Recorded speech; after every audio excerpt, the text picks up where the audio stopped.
Okay, hello gang. We are exploring Modal.com today. Modal is a very exciting and very hyped serverless infrastructure platform. I don't know if it's actually serverless. Model inference, batch jobs, task queues, web apps, and more. I have been following Eric Bernhardson, the founder's journey for maybe 1 to 2 years, and I have been very excited. Recently got invited to the examples. And it seems like the ultimate cloud platform for Python because it is exactly kind of what I've been looking for a lot of things in terms of hosting models, hosting compute, making services very easily fault tolerant, much easier than temporal. It's hard to describe because it tries to do a number of things at once, and just in the service of being a very good cloud next generations of the cloud platform, with very fast deploys and very fast startups, because he built his own container stack. He's done a bunch of podcasts describing it. I don't understand any of it. All I want to know is, can I use it to do interesting things? Well, I guess he talked about it here. Okay. Say hello to Cloud 2.0. Seamless infrastructure from local machine to cloud in just 2 lines of code, and then top-notch speed. Put in cloud with same instant feedback loop when you develop locally. Import modal .stub, and then decorate it with a function, and then modal run, and you're running remotely. So I don't know what this code sample is supposed to show, apart from, I guess, just decorating a function lets you run things remotely. But does that scale? What there's a lot that is unknown. Oh my God, he's using this in. It's awesome. What the fuck? Thanks, Eric. Jesus.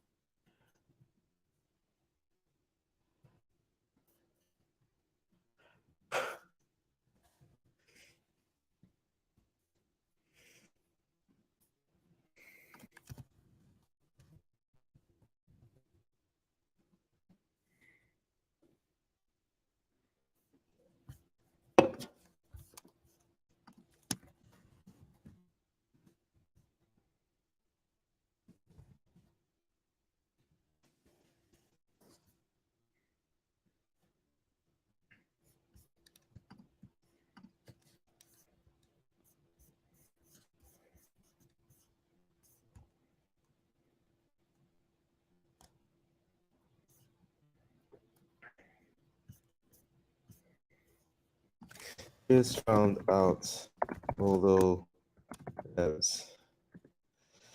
now uses self-provisioning runtimes on its fucking landing page.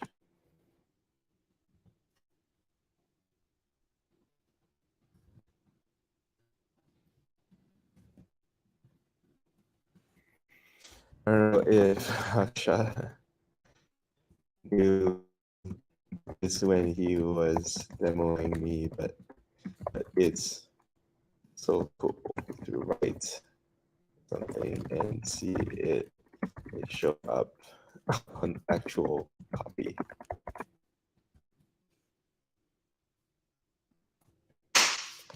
All right, got me to try it out. Try it out.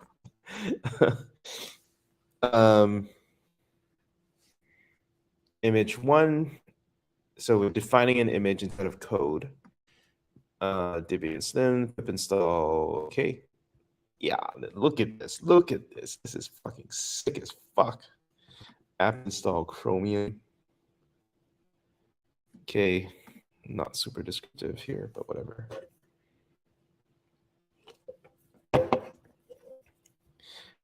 Distributed primitives. Okay.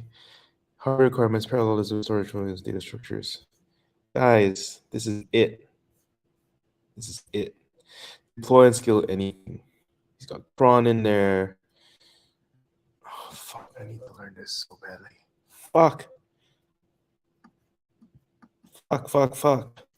Use the whole Python ecosystem. Modal's flexible compute model extends a wide range of applications like web scraping, 3D rendering, running distributed DuckDB SQL queries. Many patterns solution leave that is getting to us, whether it's a cron job, task queue, or web endpoint. Pay only for what you use. Adding skills to 0 by default. But Modal only charges you for the time your code runs in the cloud. All right, fine. See the possibilities.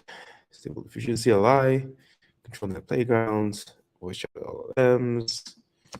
I don't 1000% care about any of this. I care about this one, podcast resistant whisper. Document cloud queue. Use Modal infinite. Yo, this is so sick if it works as promised. Hacker News Select Bot. Runtime object detection. Amazing. Okay. Community loves Modal. Fantastic. 100 hours of free compute, pay as you go. Okay, all right. So now we go on to the docs. And that. That. Okay. Maybe I'll just. Ooh, you didn't see any of that. You did not see that. I have a no Modal thing here. I've already done the download and install the client, and then I ran some code, and now I'm checking out for the examples. And these examples don't super speak to me a ton. These are all individual components, which I probably should. So my plan for today. Run GPT-2 model. They have the modal examples, and then there's these like integration secrets stuff, which makes sense. Let's see what examples they have. They have getting started, building containers, filling out secrets, scheduling, GPU and ML, web endpoints, advanced job queues, integrations, notebooks. Okay, I think I can go pretty far with this.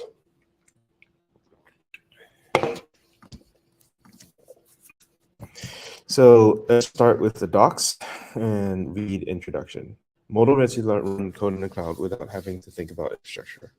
Run any code remotely, define container environments in code, scale it horizontally, deploy monitor consistent backdrops, attach GPUs to single line of code, serve your functions as web endpoints, and use powerful primitives. Install Modal clients, Python only, support other languages in the future. Write an example, hello world. Running it, can run code remotely. This is great. Show me how to host the endpoints, please. It is not over here. Yeah, okay, whoever's watching this at Modal, none of this, I mean, this shows you the possibilities. Show me the code. I don't know. This code is always run, okay. Change the map to some large number. Okay, maybe I should just do that. I mean, I've seen Eric do this, but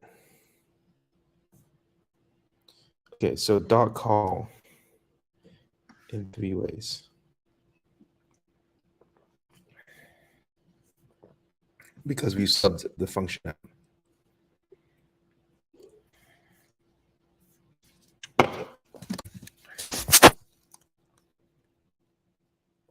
What is the local entry point? We don't want this code to be executed a second time in the cloud. What does that mean? We do a dot call on function f, function execute in the cloud. What is stub local entry point decorator will handle some will app and then executing the wrapped function body. Okay.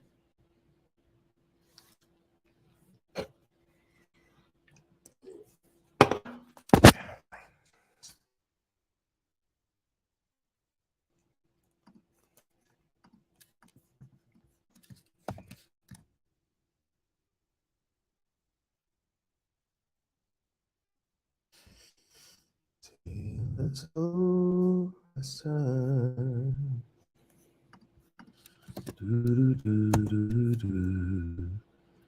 True as I can be.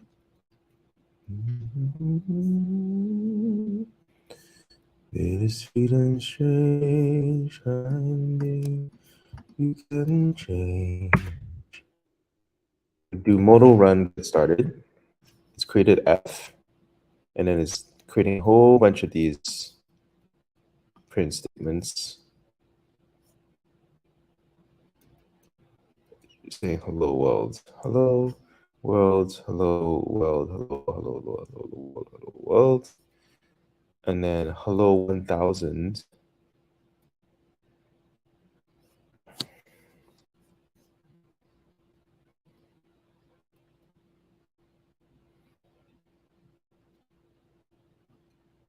What gives it the color?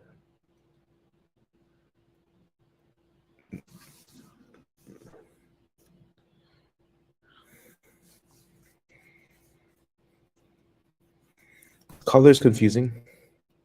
Is it like different containers? Are there only 2 containers? Are there 20 containers?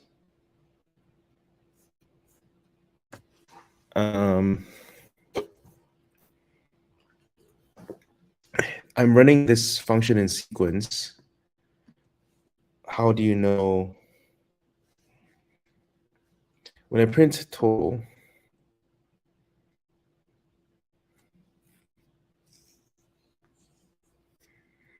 Okay, so f.map is a special function. F.map, mapping over the integers 0 to 19. So they execute, they're not order dependent.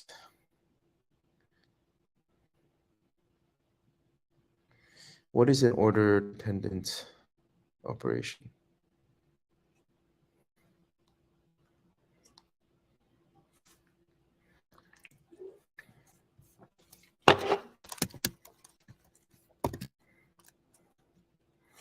Order dependent map operation.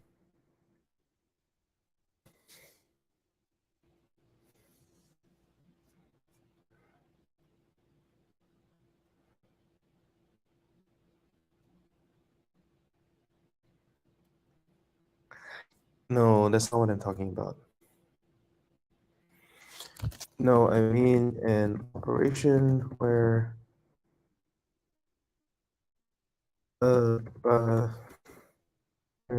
solutions have to be done in sequence and cannot be parallel.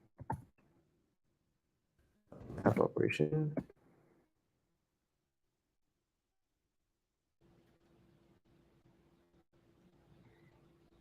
Okay, matrix multiplication.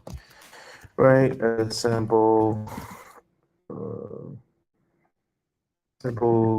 code for this in NP numpy.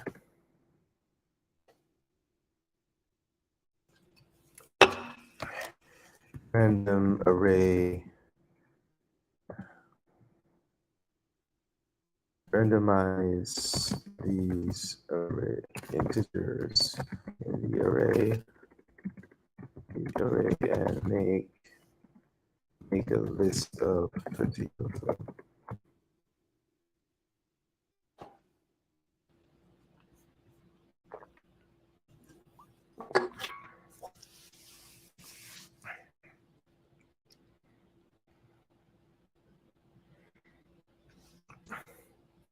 That was not what I wanted. All right, sure.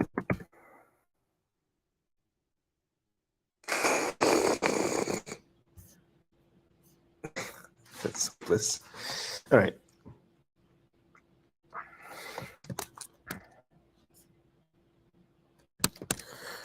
What is 1 plus 2 plus 3 plus dot dot dot plus 19 plus 20?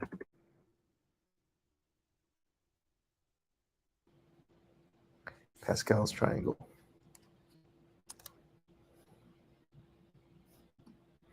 So what is 2470?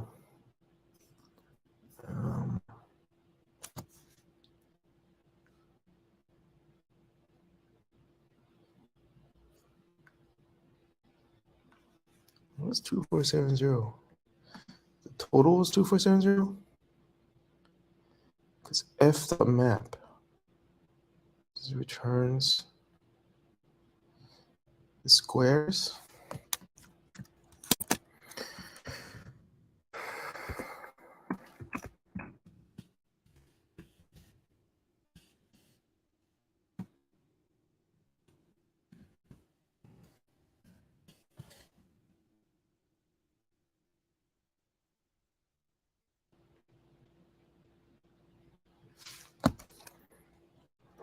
Okay, so divided by 2 for some reason. On that order of magnitude. Okay, so I think I'm done testing this thing. All right, simple web scraper. Set up your mobile app. We shall web scrape.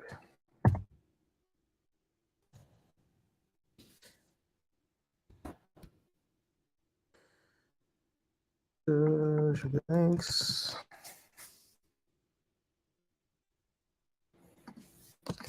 Now this is not Modal. This is Python. Run this.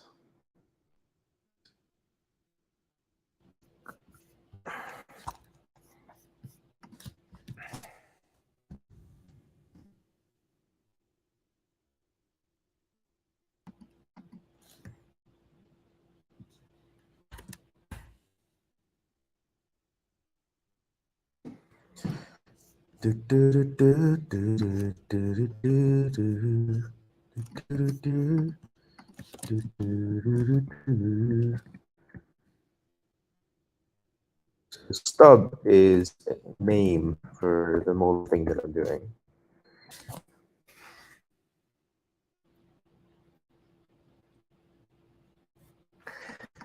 All the love really hurt me.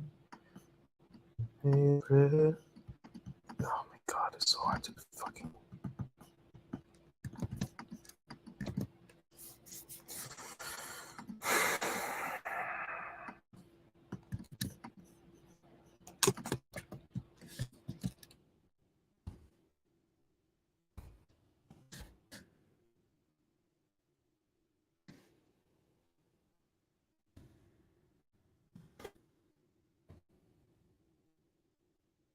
Interesting. So I can call this with an arg that is then passed into that URL.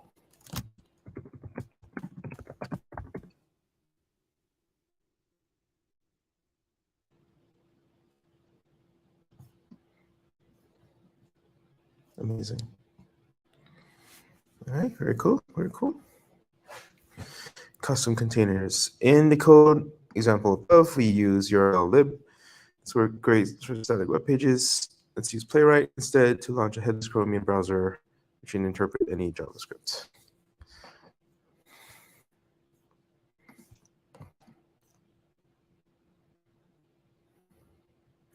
We'll make use of Modal image Debian Slim pre-bundled image and add the shell commands to install Playwright and its dependencies. Amazing.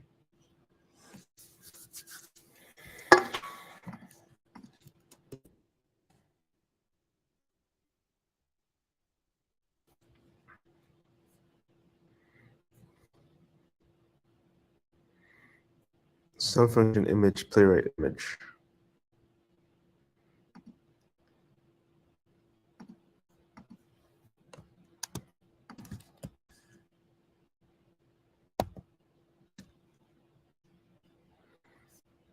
Okay.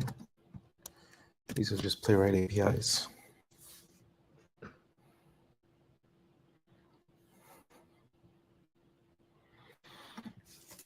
Okay, let's try that.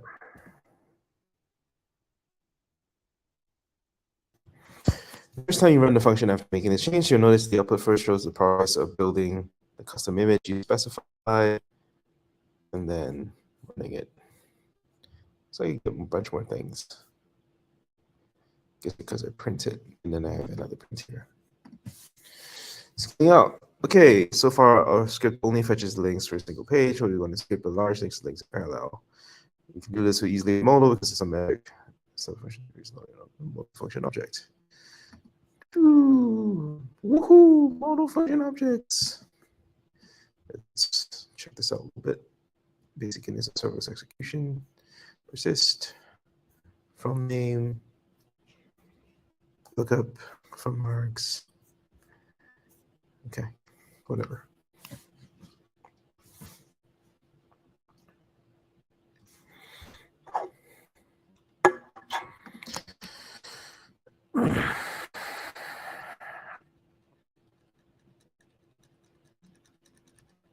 Oh my god.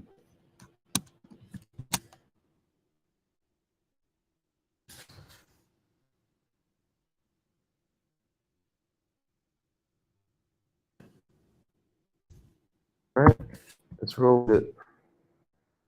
Roll it.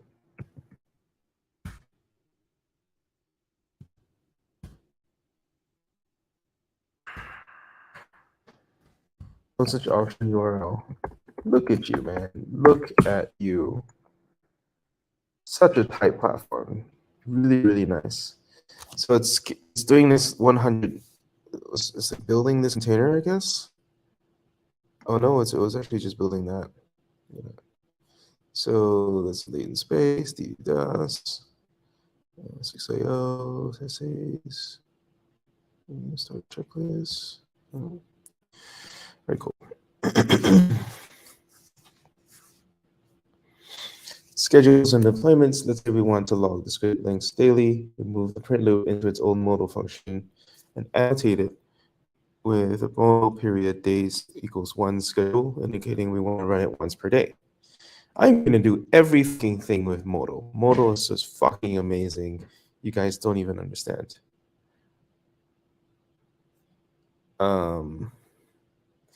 We also add a hard-coded list of links to crawl for now. In a more realistic setting, we could read this from a database or show me how to, like, give me a ModalDB. I don't care.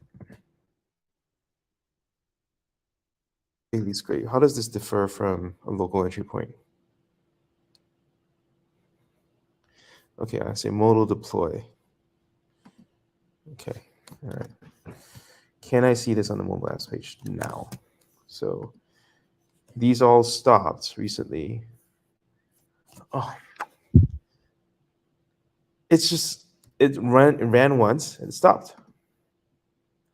It used a number of CPU, 0.02 cores.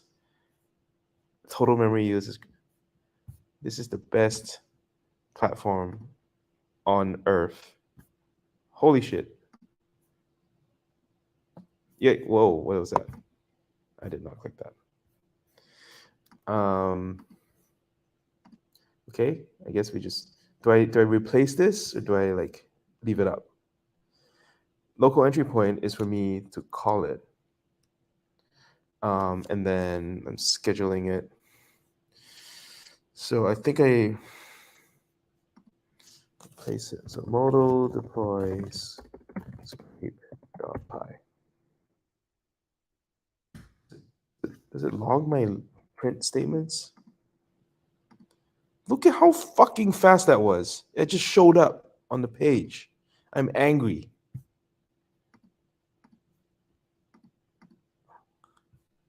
There are no logs. Why there are no logs? I printed. Okay. It says there are logs. What's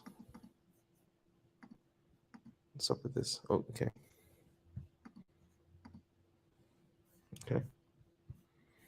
So the print statement needs to happen inside. And then in the local endpoint, it doesn't actually do the print. Maybe. And then at the deployed app,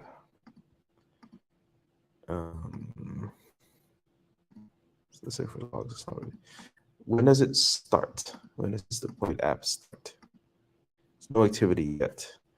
So I gave it the modal period of 1 day. Yeah, anything with a schedule should be deployed. All right. No, let's keep going. Integrations and secrets. Instead of looking at the links in the run logs of the deployments, we want to post in the script link, Slack channel, Slack API, and the Slack SDK PyPy package. I mean, I don't have a Slack lying around. Modal secrets. Secret section of modal.com. Just right there. So easy to find. It's ridiculous.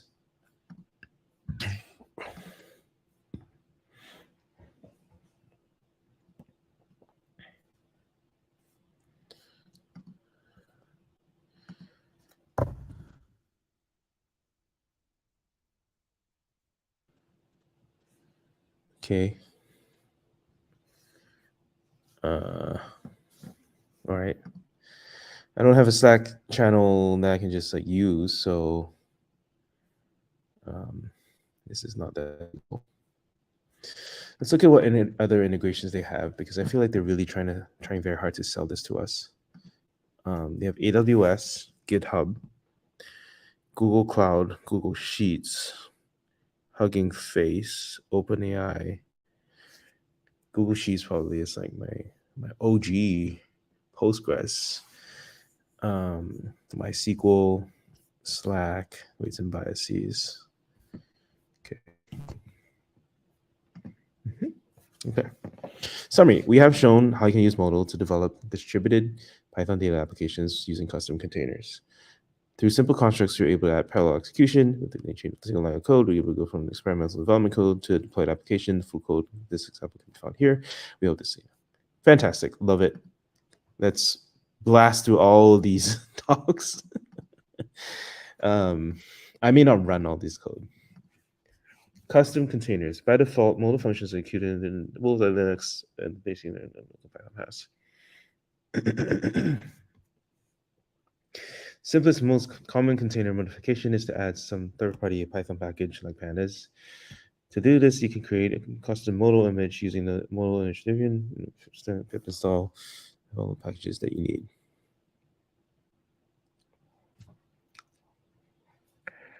Do I want this?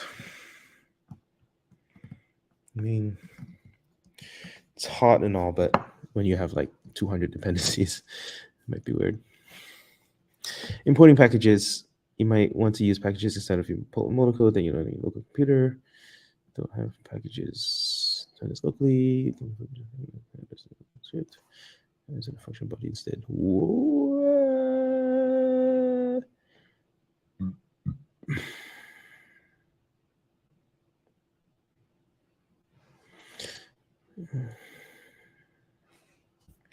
Do I have a custom image here? I use image, playwright image. Okay. This makes so much sense. You define the image, you get it as a variable, you pass it into your stub function, and you're good, boy. You're good. And then here, you don't need it, right? So it's just running on the basic shit. Fantastic. And then all of this, is named in the namespace according to modal.stub. Fantastic. Yo, what the fuck? Why is it always redirecting me to the pricing page? Whoever's looking at this, figure out what that is. Importing Python packages. Easiest solution is to build. So this is a common pattern in machine learning code.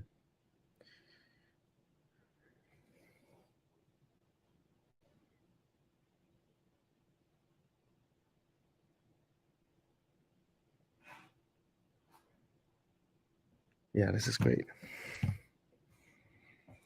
You can use the stub is inside function. If you have a lot of functions and a lot of Python packages, you might want to keep the imports in a global scope, such that every function can use the same imports. Okay. Wow, that is really thoughtful. All right. I mean, it's a little magical, but tolerable. Shell commands. You can also supply shell commands that should be executed when building the container image. This can be useful for installing additional binary dependencies. Oh, mwah, mwah, mwah.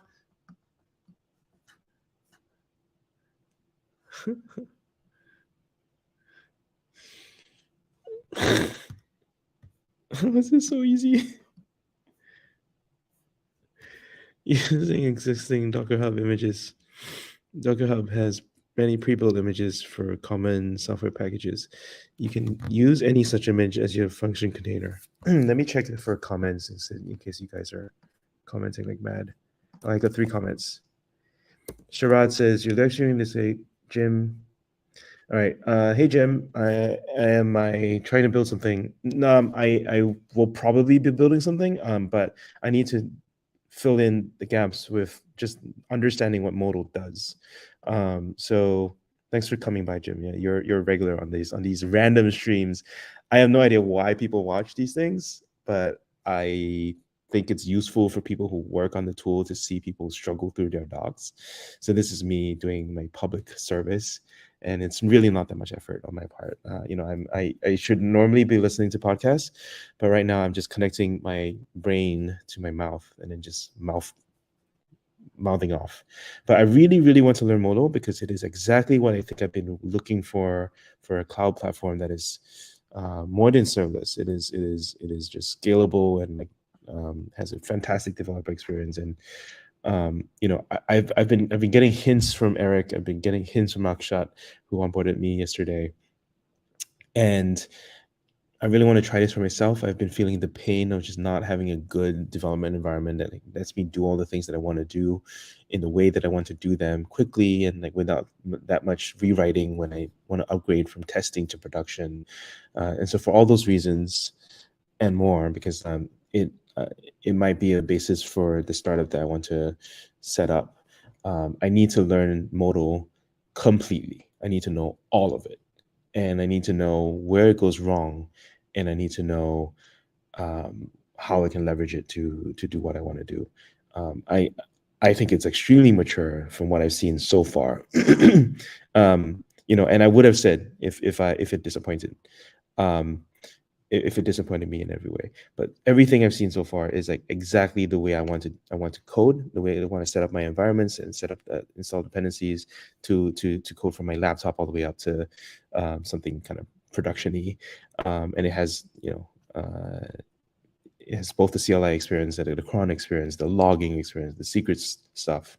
Secret stuff I'm less excited about, but we'll see. I mean, like maybe they've figured this out more than I have. Jim has a follow-up question. Just to clarify, Modal's benefit is you don't have to start. No, no, that is a complete misstatement of what Modal's benefit is. Modal's benefit is you don't have to install third-party packages and it does it automatically. No, not at all. No. So this is a incorrect statement. What it's telling you here, right, is telling you how to create custom containers in the world. So you do not write a Docker file here, right? You write this random concoction of commands, including a pip install command here, an apt install command here for ffmpeg, or you can run a command like curl. So basically, you can sort of replicate any setup that you might run inside of a Docker file in a Pythonic API, which is a curiosity. It's not really that important. What's really important? Let's go back to the Modal landing page. Yeah. What is really important for the Modal landing page? I think I buy into this, right? That I completely understand if we just completely ignore any of this, none of this matters. This matters to me, but like you have to kind of see it to believe it, and I believe it because I've seen it. But here is what I think I like, right? Define your environment in code, which is the custom container stuff that we're going through right now, and then distributed primitives, right? That that lets you just like kind of tack on a GPU, tack on a storage volume, tack on parallelism and data structure. So let's kind of scroll down a little bit, and you can kind of see a little bit of that, right? So being able to provision a cron just inside of code, this is a self-provisioning runtime, because in the back end, it says, oh, you like decorated it with a daily schedule. I'm just gonna run this function every day, and this breaks out into a tiny little serverless function, and it just deploys by itself. And you can sort of see that inside of your Modal logs or your app, right?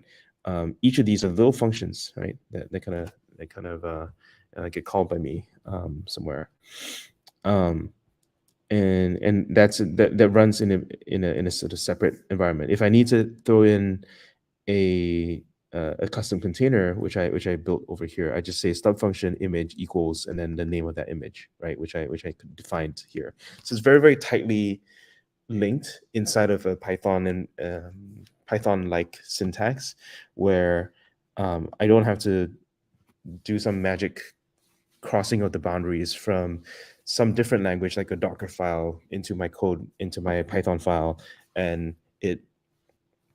trust that it works. Here I can just kind of rely on the Pythonic syntax to ensure that I'm using the thing that I defined.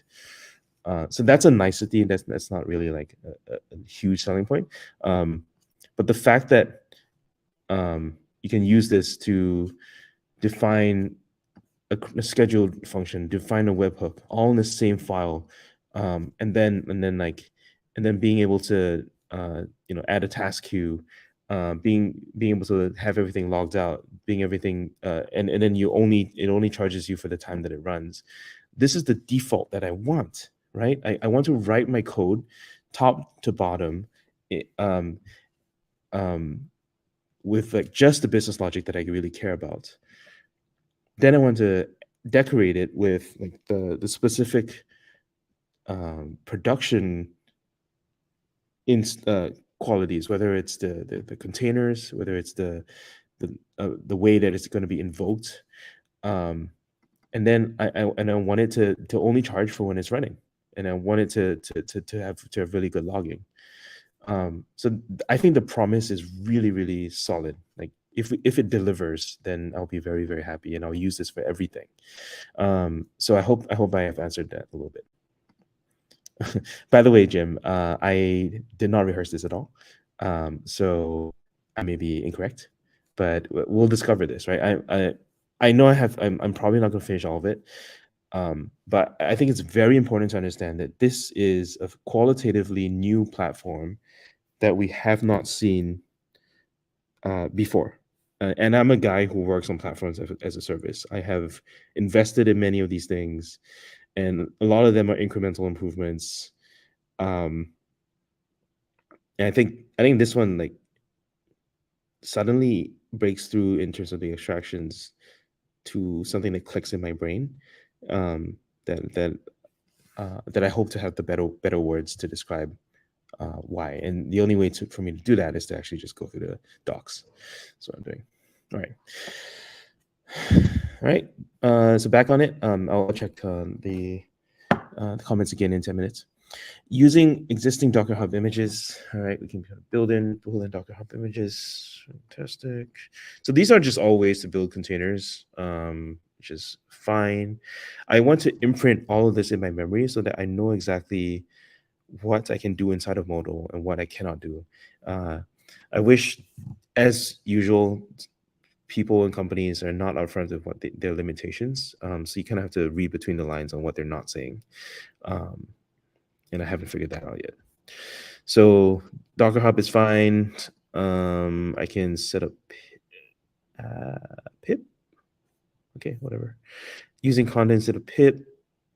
Use conda for package management. Conda install. Okay, mini conda. Yeah, I don't care. Using a Docker file. Okay, you can use a Docker file if you want. Oh, I love you. I love you so much. Running a function is a build step. Image run function. Why would you run an image? It's a image run function. You want to pip install diffusers, transformers, FTFY, and accelerate. You want to run functions of download models. Download models is a function where you import diffusers, and then you use the stable diffusion pipeline from a pre-trained step, and you save it down to download it.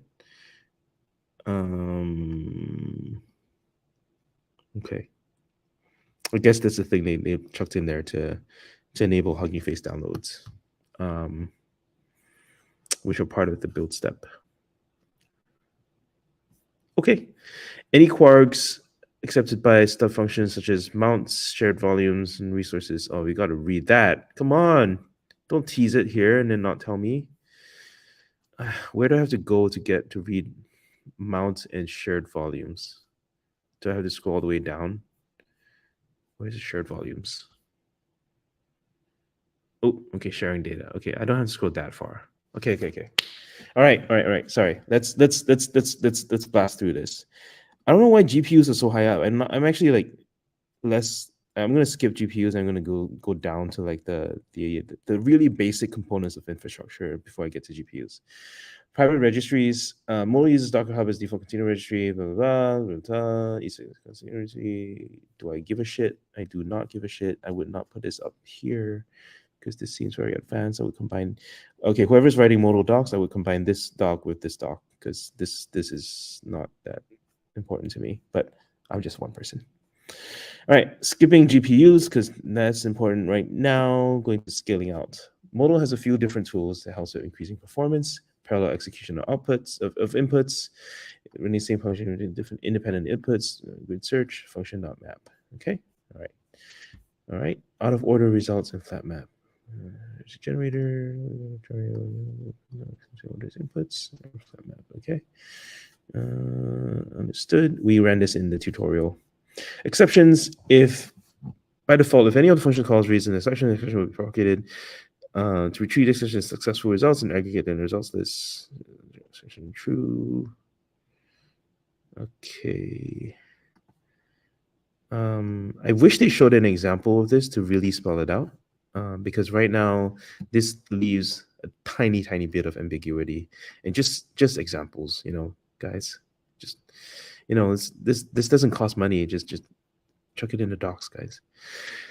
Star map. If your function takes multiple variable arguments, you can either use function.map with one input iterator per argument or function.starMap with a single input iterator. Can you show me an example? What is it's gonna hurt you if you don't show an example? What the fuck? Gotchas. Not that dot map is a method on the modal function object itself, so you don't explicitly call the function. Incorrect is this. Can you show me correct usage? What? Okay, I guess correct usage up here, but okay. Asynchronous usage. So what is it telling me here? It's telling me that you can do flat map, and then there's a star map, and then there's some gotchas if you do it wrong. All right, fine. Asynchronous usage. All Modal APIs with blocking and asynchronous variants. If you're comfortable with asynchronous programming, you can create our execution pattern remotely. It's an async guide. What the hell is async guide? All right, slight detour. Let's still see in the async guide. Asynchronous usage, very short doc. Where is this in the? Oh, all the way down here. It says other topics. The organization of this is so weird. Like, there's no sequencing. There's no perspective of like what is like a beginner level concern versus like an intermediate or advanced or deployment level concern. This is the kind of stuff I work on for designing developer experience. Okay, all of the interfaces in Modal are available in asynchronous and blocking versions. Async versions are available in import from Modal AIO module, where classes are AIO prefix. Instead of Modal.stub, you can use Modal AIO stub to get asynchronous AIO library. Okay, what does that get you? So it's non-blocking, isn't it? Can you just say non-blocking instead of asynchronous? Because, but then sometimes it's so this is non-blocking, but I use it inside of the blocking version of Modal. Okay. Not super spelled out or convincing yet. All right, GPU acceleration. Sometimes you can speed up your GPU acceleration, see GPU section with more information. That's funny because I should have already read it if I got to here, but whatever. Limiting concurrency limit. Oh, I love this. I love this so much. This is one of those, like, when you're doing web scraping, you run into like rate limits. if you don't do this right. So you should just always have this on as a default in order to not be too parallel, and people sort of detect you as a bot. All right, example: face detection on YouTube videos. Face detection below CV is on state of the art. Okay, what is this? Never gonna give you up. Not that great. Not that great. Okay, I think I'm not gonna run this code. I'm just gonna trust that it just runs it as advertised, in the interest of time. The Python code. We start by setting out the container image we need. I'll put there, blah, blah, blah, apt install, wget, pip install, pytube, opencv, moviepy. Okay, all looks good. And then if stub is inside, then we have all these imports. Shared volume. You see, you haven't introduced shared volume yet. Shared volume is all the way down here, but you're starting to use this already. The order of the docs is just not well done. Face detection function. Face detection function takes 3 arguments: a file name to the source clip, time storage. Okay, blah blah blah, and you can attach the shared volumes like this. Because this is stub.c this fee. Okay, and then how do you use the shared volumes? You just say /clips and that works. You write videos out. I really want to run this so badly. Modal entry point function. You see, you haven't taught entry points yet. Entry points are down there.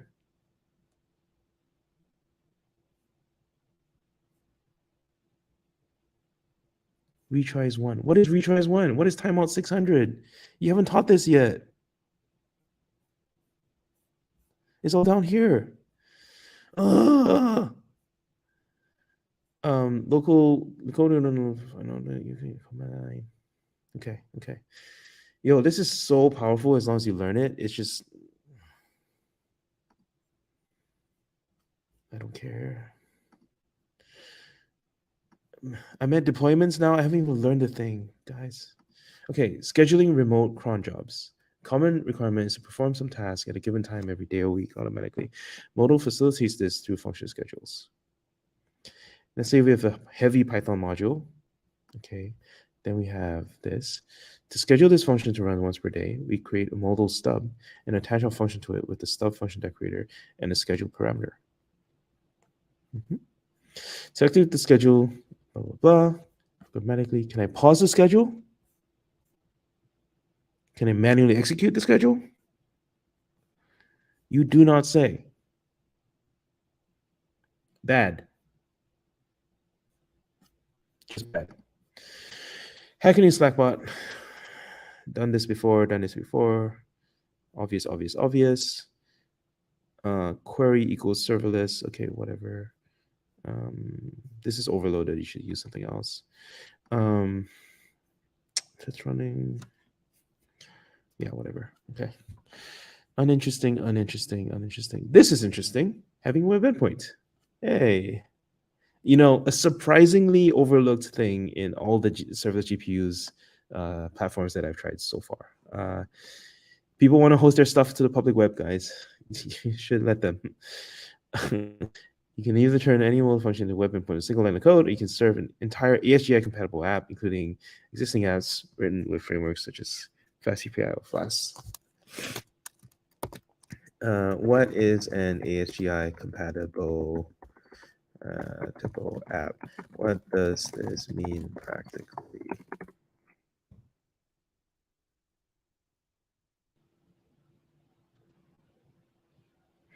Practically speaking, an ASGI compatible app can handle multiple requests concurrently efficiently, making it high performance. Asynchronous bring technique, unicorns. All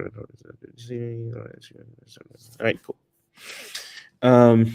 All modal web endpoints have a limit of 100 requests per second. Get in touch if you need high limits. Okay. All right, let's check in on comments. Comments are good. I am checking comments, guys, but obviously I know that this is not the best watch in the world. I'm sorry, it's what I do. I am not a professional streamer. I don't intend to be, but I will share what I can because it helps me and it may help someone out there. Web endpoint. The easiest way to create a web endpoint is to use the fucking web endpoint decorator. Big whoop. Can I try this out? So modal serve is how I do it, but modal deploy is how I do cron jobs, which is weird. Okay, let's try this out. And then after I need to know exactly how this works. Endpoint.py, put this in there, and then what? Modal serve endpoint.py. Look at how simple this is. It's running app. It's created this endpoint, and it's going to return hello world, right?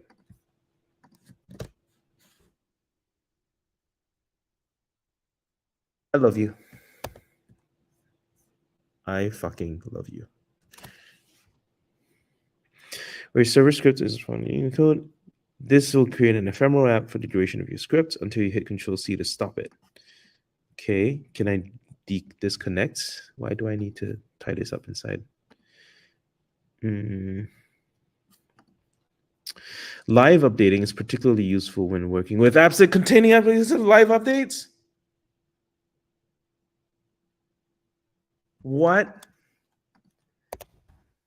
Save. It reloads.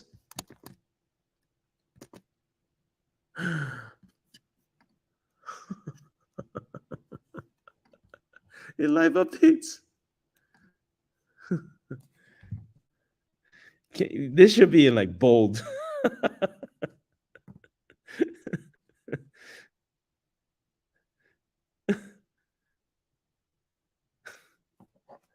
You just kind of stick it in there without drawing attention to it. Fuck you. Deploying a web server. You can also deploy your app and create a persistent web modal deploy. So modal serve is live updates, and then modal deploy is disconnected updates, as disconnected deploys.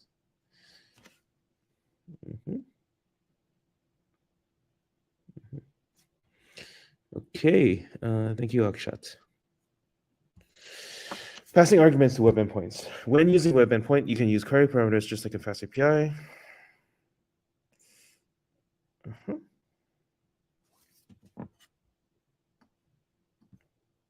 This is a little long. You don't actually need this. Just say foo.modal.run. X42.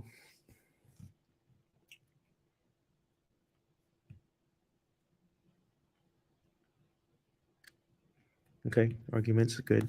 If you want to use a post request, you can say method equals post. You can return a dict as your type annotation, which we import from the typing library, and fast API will handle the rest.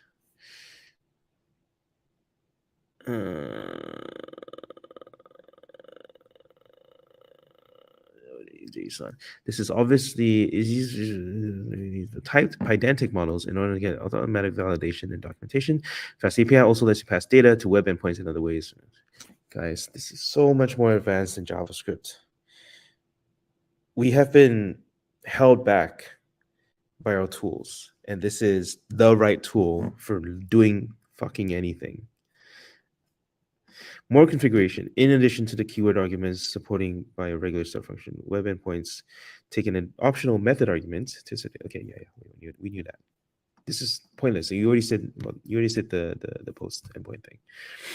All right, let's see the reference for full list of support arguments. I wonder what the full list is. Method label. You can label. What was my label? It's just f.dev.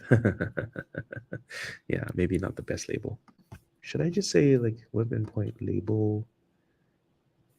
Why is it an array? Label optional string. Label equals foobar.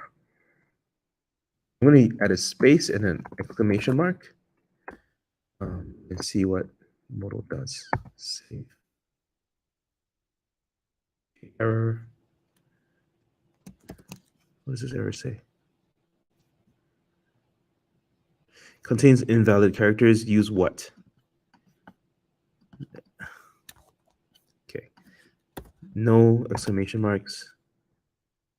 Terminated. Use only lowercase letters, numerals, and dashes. Well done. That was on purpose. Now I have 6 full bar dev modal.run. I love you. Wait for response. Whether request should wait for and return the function response. So defaults to true, but if I say false, then it becomes asynchronous, and then it doesn't. It just returns an immediate thing. Okay. Stub went endpoint is deprecated. Okay. Yeah, whatever. Okay. All right, going back to how do web endpoints run in the cloud? Note that web endpoints, like everything else, will only run when they need to. When you hit the web endpoint the first time, it will boot up the container, which will take a few seconds. Modal keeps the container alive for a short period, minute at most.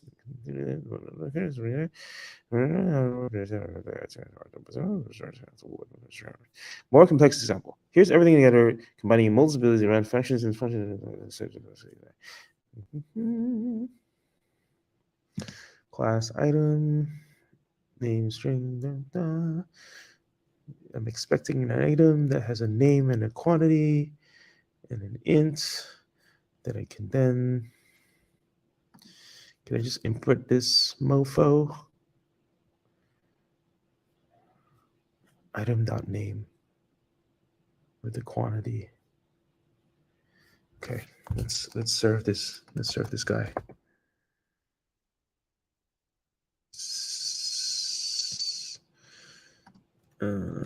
Able equals to foo bar save.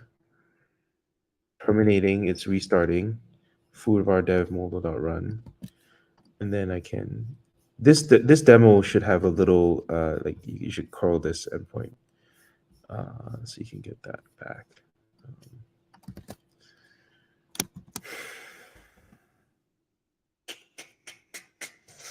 What is it? What does it say? I need item which has name and quantity. So I just need name equals to 6. Method not allowed because I need post.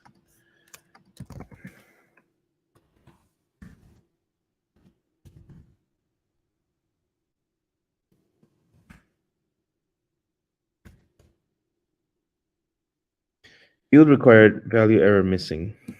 Oh, is that the post body? Curl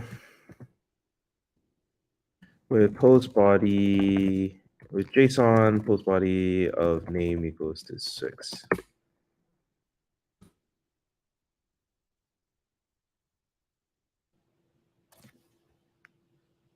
Well done. Put that into your docs, please. Serving ASGI and WSGI apps. You can also serve any app written in ASGI or WSGI compatible. ASGI app. Oh. There's an accidental click right there. Now, as before, when you deploy the script as a mobile app, you get a URL for your app that you can use. Yeah, I'm fine. I trust you. Don't care. Cold start performance. Cold start penalties. Cold start performance. Cold start time of 1 second. Any cold stop. Cold start 520 seconds. Period of activity. Period activity is a timeout of 60 seconds. You can come to a timeout of 300 to 1200. Why would I want to do that? 1200 seconds is 100 seconds is 60. Cool. Keep warm equals 3. Okay. If you're familiar with the serverless debates, keeping things warm is basically just having very expensive containers lying around. Wonder what the cost of that looks like. Be honest with me. Okay, authentication. Modal does not have a first-class way to add authentication to web endpoints yet. However, token-based authentication is what are using. It should be better. So it does not have single sign-on yet. It looks like there's a Modal secret at my token endpoint. Yeah. Okay. So this is probably the weakest section I've found so far. Not having a good off story and hiding it under here. Not great. I think we can sort of compensate for that, but just handle it for me, guys. Okay, streaming web endpoints. Wow. Ooh.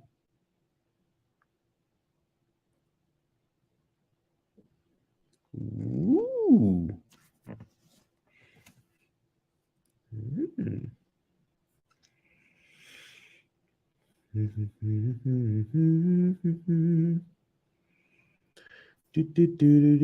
Streaming responses with .call. A modal wrap function wrapping a generator function body can have its response passed directly to a streaming response. Modal function generator function body, which is the yield piece,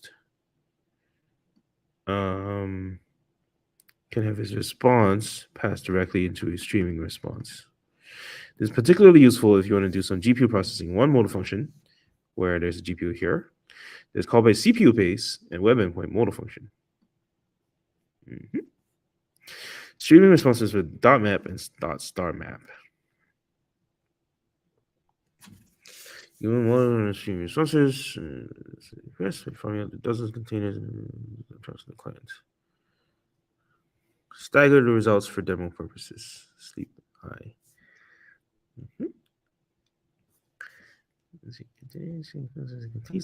By default, the results will be ordered, but if this is necessary pass order, outputs false. As keyword argument to the .map call. Yeah, whatever.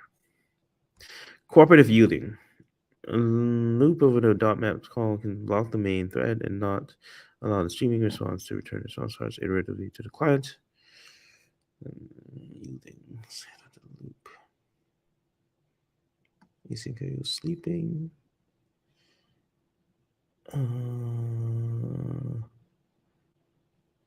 Yield.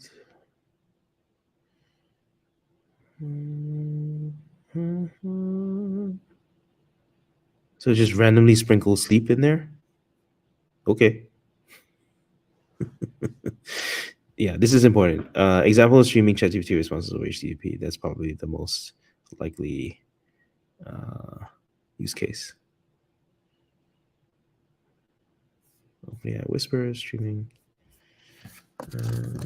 Whisper. So this is legit self-hosted Whisper, not the OpenAI API. I love this. I really, really want to try the Whisper thing. Okay. Let's finish out the web endpoint stuff. Let's finish out the sharing data stuff. Let's finish out reliability and robustness. Let's finish out the other topics. And then we'll do the Whisper stuff, and then I'll call it a night. But obviously there's a ton more here. Okay, web endpoint URLs. User specified URLs. Users partial control URL endpoint, web endpoint, label keyword. Yep, we already discovered that. For example, within a Modal workspace, it's stuck workspace, I need to change the name of my workspace because there's a dash in there, which I do not like. Can I change the name of my workspace? Settings, workspace. No. Okay. Well, I might have to change my GitHub name.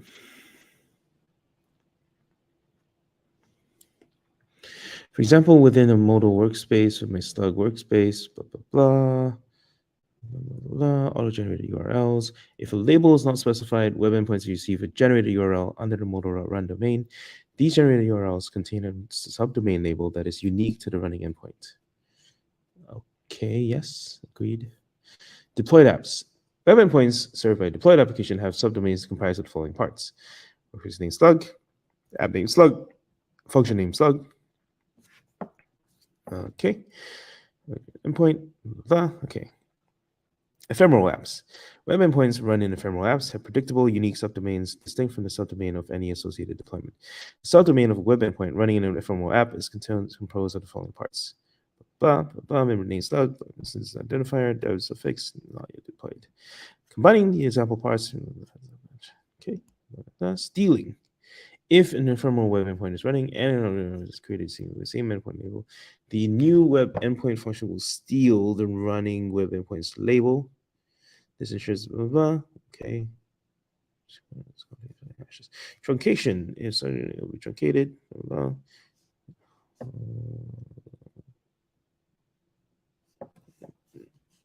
blah. Complying with its DNS system limits and uniqueness requirements. That's a pretty neat solution. Well done, guys. Well done. Well done. Okay, request timeouts. Web endpoints requests should complete quickly, ideally with a few seconds. Maximum HTTP timeout of 150 seconds with force. However, the underlying modal function has a longer timeout. Yep. In the case the function takes 150 seconds to complete, a HTTP 301 direct is appended. Most browsers will have 20 such redirects. Effective option 50-minute runtime for web endpoints with request timeout. I did not know that. Don't know if I want to know that. Wait for response false. URL immediately. The decorated function will then be immediately triggered, and a 202 accepted HTTP results are required, including the function quality. This can be useful if you want to store the results somewhere for later access, or either redirect to web browser or no function call, manual refresh. Polling solutions. Sometimes it can be useful to be able to pull results. I love you so much. The easiest way to do this is to have your web endpoint spawn a modal call function call and return a function call ID that another endpoint can use to pull the function. What?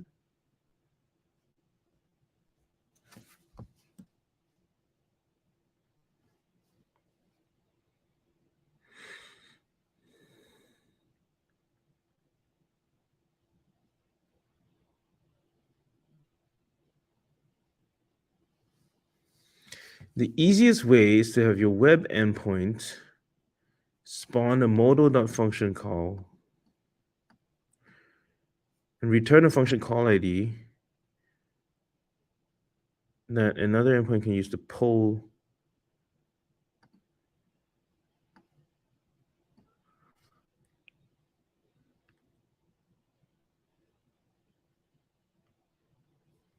So, okay.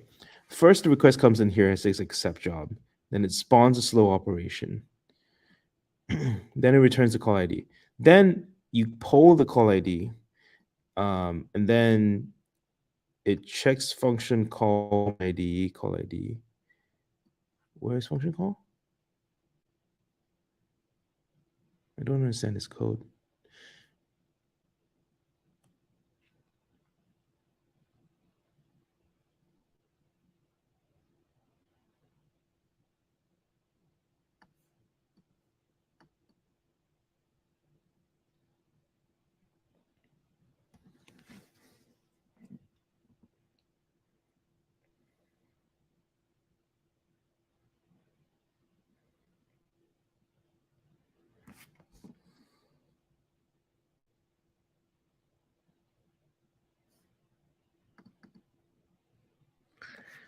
Okay, so slow operation dot spawn returns an object ID, a call ID that can then be pulled from function call dot from ID.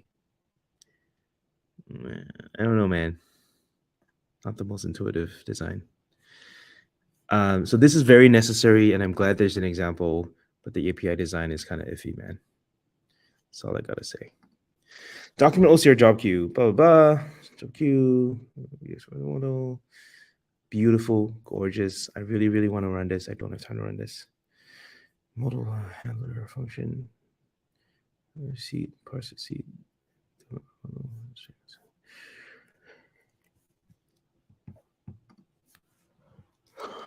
Okay, whatever. All right. Sharing data. Passing local data. All right, let's check in on comments.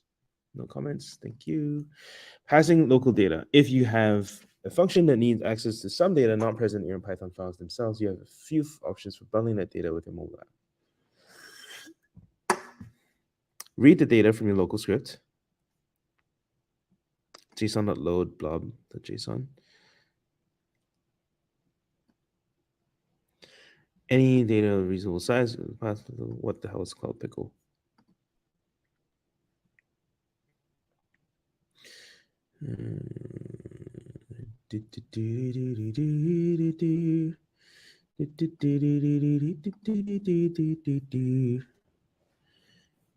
Mounting directories. If you want to forward files from your local system,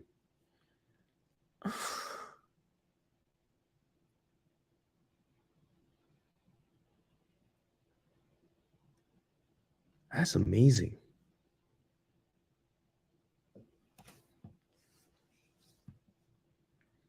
Does this work? And if I deploy it, you just bundle it out. Not that important of a question, but it would be cool to understand. If you want to forward files from your local system, you can do that through modal.mount from local dir and mounts function decorate option. Note the mounted directory will not be shared between worker instances, so modifying files or writing new files to a mount will not be reflected in other function calls with the same mount. And there's a typo here. For this reason, you should typically treat the mount as read-only.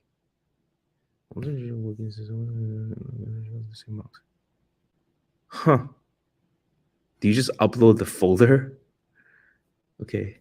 Mounting local passages. What is it? Yeah, whatever. Okay, shared volumes. Modal lets you create writable. What is the pricing? Do you have the pricing? No pricing. Pricing. CPU, GPU, memory. No storage pricing? You have storage.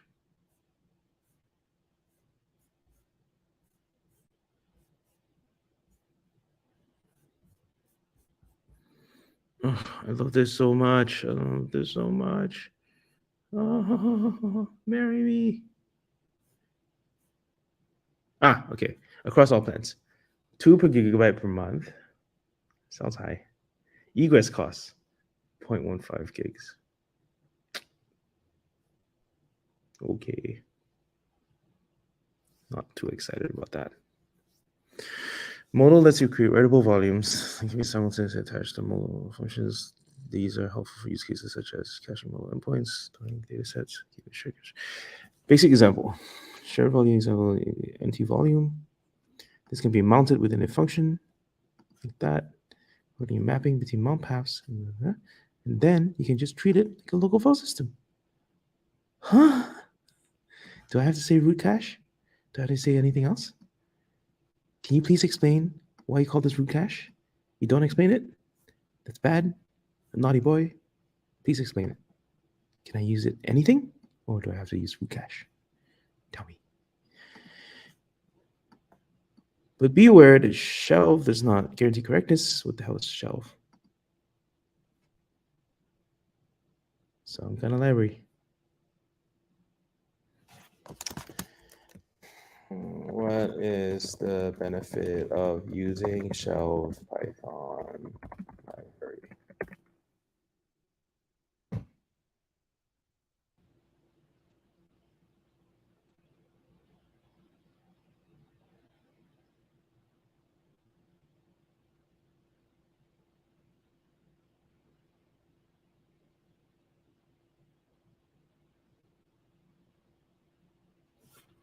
It's kind of cool.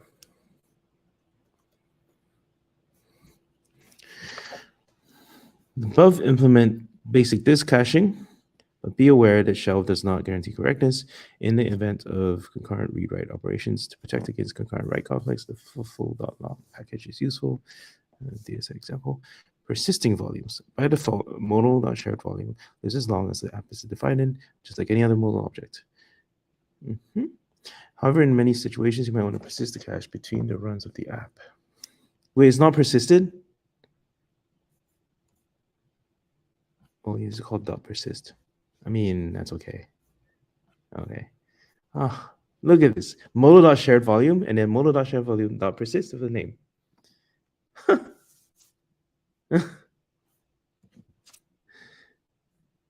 Love it. Love, love, love, love, love, love. Doing everything right. To do this, you can use the persist method in a shared volume object. Mm-hmm. Redownloading Hugging Face model. Yeah. Deleting volumes. It must stop the volume. Dashboard page of the CLI. Okay. So this is really good. I really would want to try it. I will come back to this. Maybe. I may want to deploy this exact thing. Okay. 1 hour episode transcribed 1 minute on demand. Try it yourself. Tech stack overview. I love you. I love you. I love you. Okay. Failures and retries. Let's power through the other foundational documents. And then before we go to the fun stuff. When you call a function over a sequence of input function on mass, errors can happen. Try accept.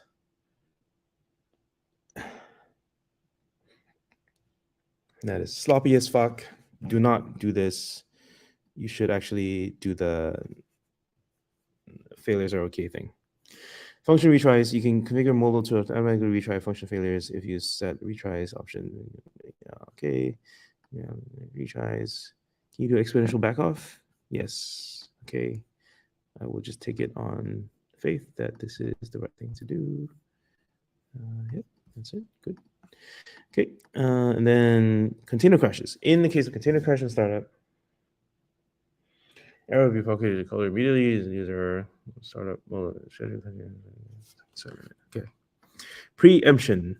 All mode functions start preemption. Functions are rare. Seconds to application. Keyboard interrupt. Divide long running operations. All modal functions. Okay, so this is a serverless function that gets preempted with small tasks. Some things are long running though. We will test that. Running uninterruptible functions, no way to do that. Fine. Timeouts. Default execution timeout of 5 minutes, 10 seconds, and 24 hours. Just made it. Okay. Execution time, serial time. What is the charge for something like that with a timed out sleep? Handling timeouts. Timeout in the function will produce timeout error, which you can come in code. Timeout accuracy.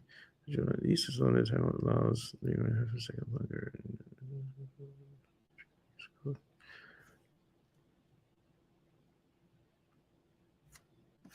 Yeah, fine. Troubleshooting. Command out found errors. Okay. Custom types defined in main. Copy code uses return. Redeclared. Main. Database function side effects. Same container can be reused. Side effects and modifying false on this. They may or may not be there. You should rely on, but this week's SQLite 3. You can. It's a table who already exists.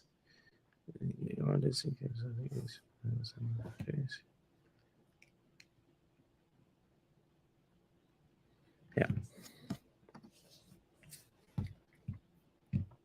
Developing and debugging. More makes it easier to run apps in the cloud. Sorry, code changes.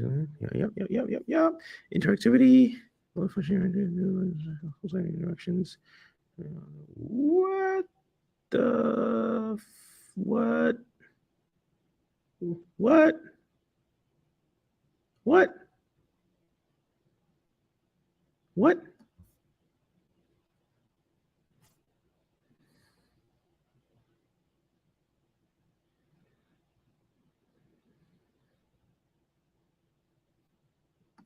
What?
Pull up IPython using this.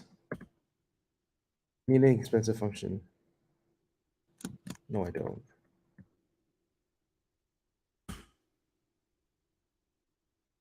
Launch IPython. Model.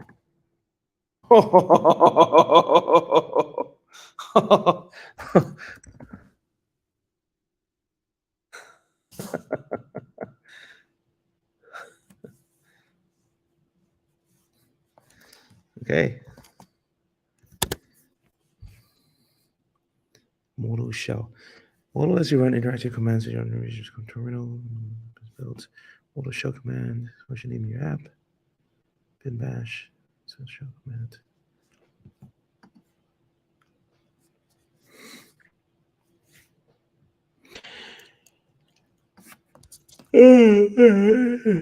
What is this? Modal shell. Get started.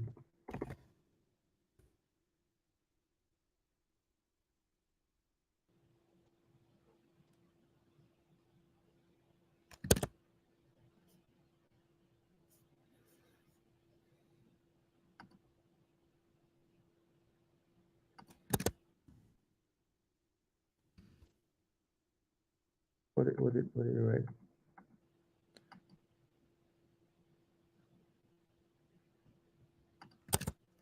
On?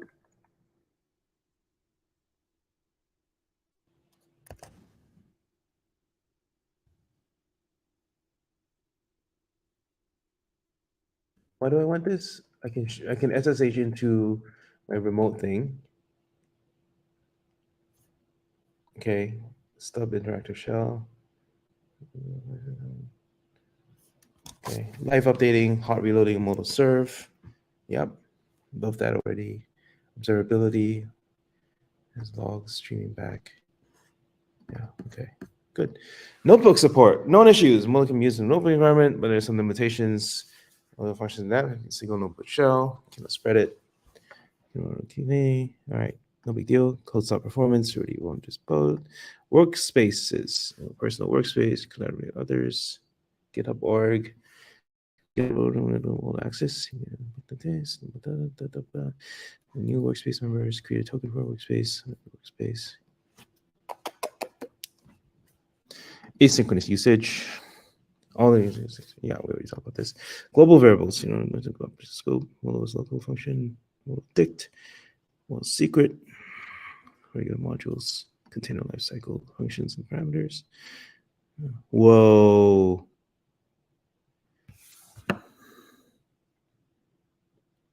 To accomplish any of these things, you need to use modal class syntax in the stub.cls decorator.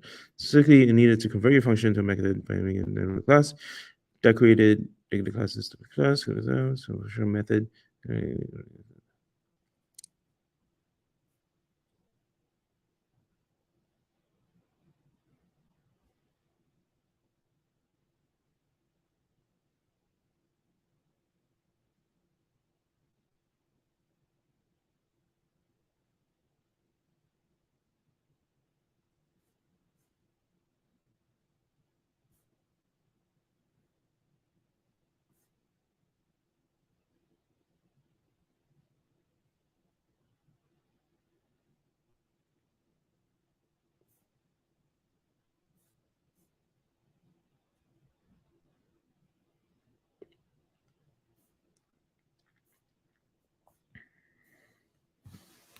Okay, all right.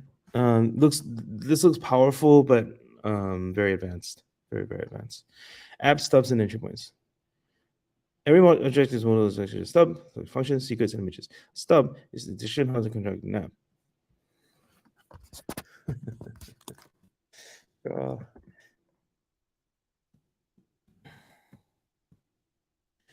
Draw this in SC.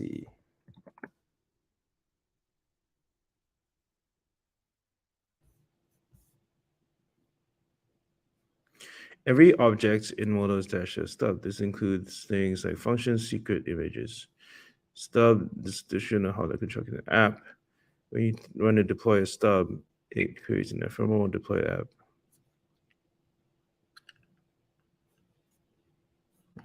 Okay.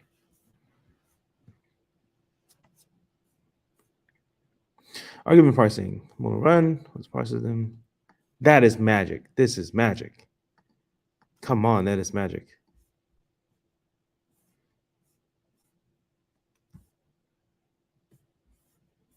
Okay, they're all like slightly different though, which I don't 1000% love. You can detach it. Okay, cool. Deploy it. Okay, useful snippets. Ooh, look at this. It's common pattern to auto deploy a modal as a part of CI/CD pipeline. Yeah, little token and add it as a what? What? That is so cool. Oh yeah. Very nice. I can use this. I should use this. You should use this. You should not be, you should set up CI/CD like this. This should be part of your deploy docs. Why is it all the way down here? It should be part of your deploy docs. And your deploy docs don't have this shit. Come on. Come on. Algolia. Okay.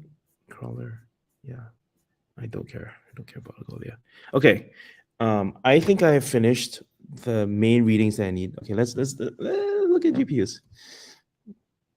GPU code, GPU accelerated, GPU type, GPU any, T4 or A10G, not A100s.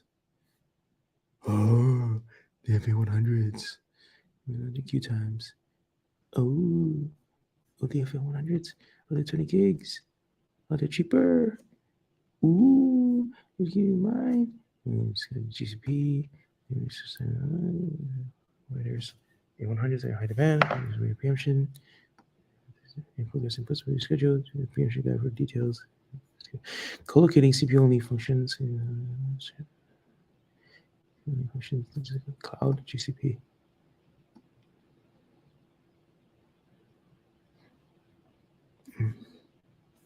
I can live with that.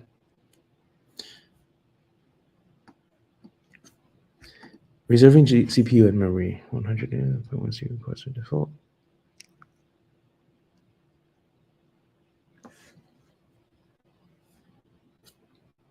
Oh God, it's gonna be such a pain. In this example, we run OpenLlama using Hugging Face transformers, define an image, model class, generate, run a model. Next steps. Okay. Yeah. Love it. Love it. Love it. Love it. Love it. Love it. Love it. I really want to run Whisper. I really want to run OpenLlama, and then see if I can bring in another thing there. But this is the platform of my dreams. I do really want to get used to it and use it in anger. I think the docs could use a little bit of rearranging. No offense to anybody who worked on it, of course.